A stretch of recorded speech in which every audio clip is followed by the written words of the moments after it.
आज Doubtnut app download करें। Doubtnut पर अपने सभी गणित, रसायन विज्ञान, भौतिक विज्ञान और जीव विज्ञान के डाउट्स का करो सफाया। बस प्रश्न की फोटो खींचो, एक ही प्रश्न को क्रॉप करो और तुरंत वीडियो सोल्यूशन पाओ। अभी डाउनलोड करें। एक धारामापी के साथ 2 ओम का शंट लगाने पर विक्षेप 1/5 रह जाता है, तो धारामापी का प्रतिरोध ज्ञात कीजिए। अब यदि उपर्युक्त प्रबंध के साथ प्रतिरोध 2 ओम का शंट और लगा दिया जाए तो विक्षेप कितना रह जाएगा, ये हमको ज्ञात करना है। तो सबसे पहले हम पहला हल करते हैं दोस्तों। पहले में क्या बोला, धारामापी का प्रतिरोध ज्ञात करना है, मतलब अज्ञात क्या चीज है हमारे पास, आर एम। ठीक है, तो आर एम का मान निकालना है। इस परिपथ में देख सकते हैं ना, ये धारामापी है और इसका प्रतिरोध आर एम से दर्शाया हुआ है। आर एस एच शंट है, आई एस एच जो है शंट से होकर जाने वाली धारा, तथा आई एम मीटर से होकर जाने वाली धारा। अब धारामापी के साथ 2 ओम का शंट लगाने पर मतलब आर एस एच का मान क्या दिया हुआ है हमको प्रश्न में, 2 ओम दिया हुआ है। ठीक है, पहले के लिए ले रहे हैं, पहली स्थिति पर विचार कर रहे हैं।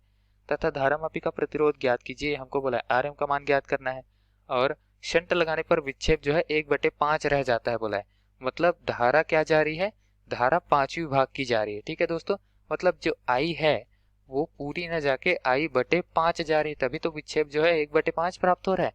तो बाकी की चौथी भाग की धारा 4I/5 जो है वो ISH से होकर चली जा रही है। ठीक है, तो दोस्तों इस तरीके से हम ज्ञात कर सकते हैं। कैसे, यहाँ पर हम देखेंगे कि ये क्या है, यहाँ जो संयोजन है वो समांतर क्रम पे है, मतलब मीटर और शंट दोनों समांतर क्रम पे है। ठीक है, शंट को हम मीटर के साथ समांतर क्रम में लगाते हैं।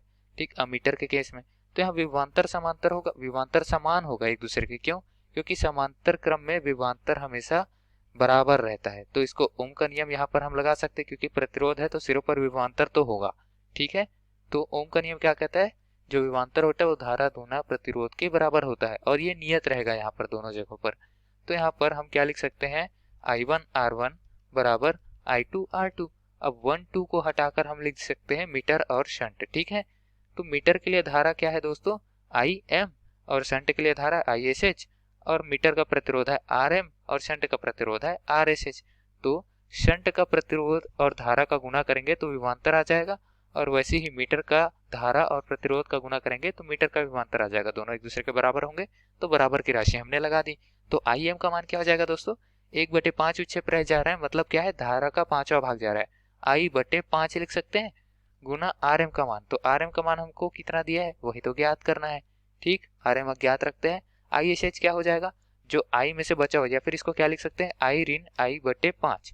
तब भी मान क्या आएगा, 5 से आई का गुना होगा, 5 आई ऋण I/5, यानी कि 4I/5। ठीक है, उतना ही मान आएगा। आर एस एच का मान हमको दिया है 2 ओम, तो 2 लिख लेते हैं। अब इसको हल करेंगे दोस्तों, तो क्या आ जाएगा, हम दोनों पक्षों से नीचे में जो /5 है उसको हटा देंगे, और 4 गुना 2 बराबर 8 आ जाएगा। आई से आई हटेगा, तो आर एम यानी मीटर का प्रतिरोध क्या आ जाएगा, 8। मात्रक हो जाएगा ओम, क्योंकि ऐसे मात्रक में सारी चीजें ली हुई है। ठीक है, तो दिए गए प्रश्न के पहले भाग का उत्तर तो हमने यही पर हल कर दिया। क्या आया है, धारामापी का प्रतिरोध 8 ओम। ठीक, अब दूसरे भाग में क्या दिया, उपयुक्त प्रबंध के साथ, मतलब हमने कहीं भी कोई भी छेड़छाड़ नहीं किया। शंट 2 ओम का ही लिया है, आर ओम का मान, आर एम का मान भी हमने ज्ञात कर लिया, कितना आया, 8 ओम।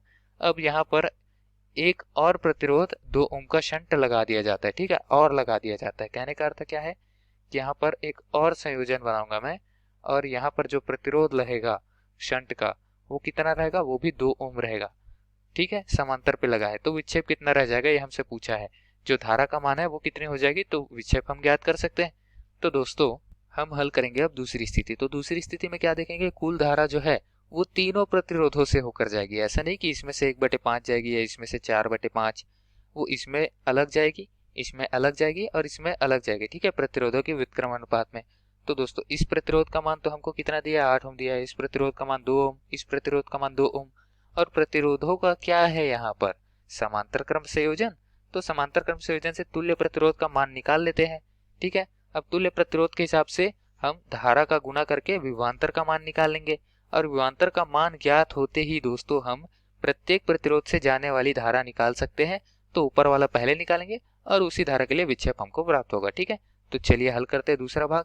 हमने पहले क्या बोला, समांतर क्रम संयोजन के लिए तुल्य प्रतिरोध निकालेंगे। तो दोस्तों प्रतिरोधों का समांतर क्रम संयोजन में तुल्य प्रतिरोध का व्युत्क्रम हमको प्राप्त होता है बाकी सभी प्रतिरोधों के मान के व्युत्क्रम के योग के बराबर। ठीक है, तो बाकी सभी प्रतिरोध कितने हैं, यहाँ 3 संख्या में है, तो 1/R1 धन 1/R2 धन 1/R3 लिखेंगे। हम n संख्या तक नहीं जाएंगे, 3 संख्या तक जाएंगे, ठीक है।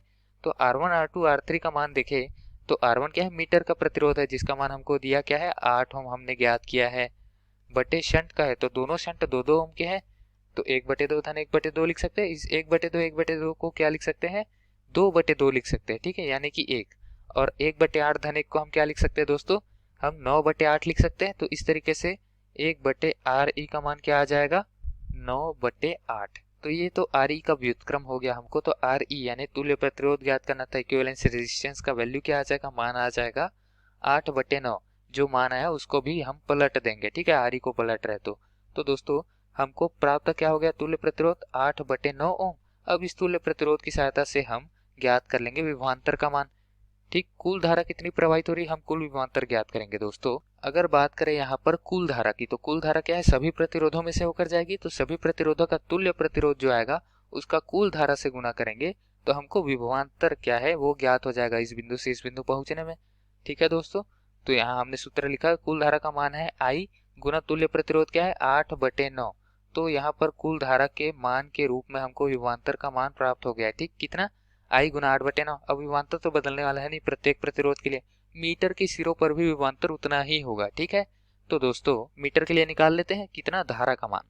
तो मीटर से होकर जाने वाली धारा क्या हो जाएगा, ओम के नियम से जैसे V बराबर IR होता है वैसे I बराबर क्या होगा, V/R हो जाएगा।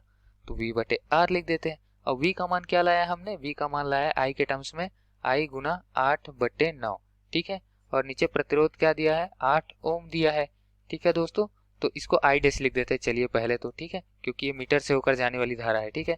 या फिर लिख देते हैं मीटर से होकर जाने वाली धारा है तो IM। तो I गुना 8/9 V का मान आया, चलिए रख दिए, ठीक। तो 8 से 8 कटा और उसके बाद I गुना 8/9 था, I गुना 1/9 हो जाएगा, यानी कि I/9 हो जाएगा, यानी कि मुख्य धारा I का 9वां भाग हो जाएगा, ठीक है दोस्तों।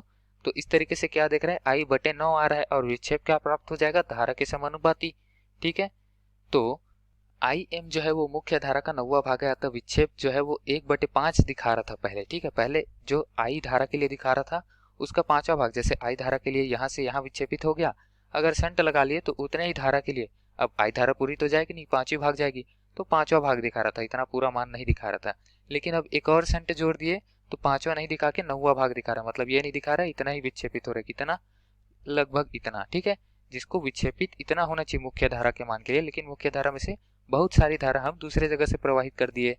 तो ठीक है दोस्तों, 1/5 से घटकर 1/9 हो गया है विक्षेप का मान। धन्यवाद। कक्षा 6 से 12वीं से लेकर नीट, IIT, JEE वो एडवांस के लेवल तक 1 करोड़ से ज्यादा छात्रों का भरोसा। आज ही डाउनलोड करें डाउटनेट ऐप या व्हाट्सएप करें अपने सारे डाउट्स 8400 400 400 पर।